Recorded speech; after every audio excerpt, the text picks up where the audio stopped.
Əgər siz də sütlaç sevirsinizsə, bu video tam sizə görədir. Çünki bugün çox dadlı bir sütlaç hazırlayırıq. Yarım stəkan düyünü qazana əlavə edib, üzərinə 2 stəkan su əlavə edirik və düyü yumşalana qədər təxmini 10-15 dəqiqə qaynadırıq. Daha sonra üzərinə 1 litr süd və vanil əlavə edirik.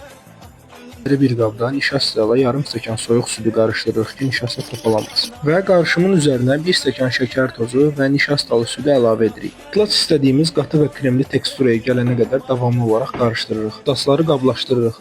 Bu ölçülərdən təxmini 6 ədəd sütlaç alınır.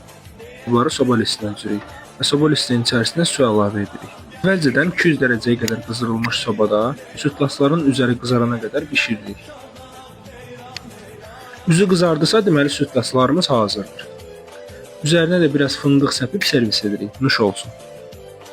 Rəylərdə fikirlərinizi bölüşməyi unutmayın. Gələn videolarda görüşərik.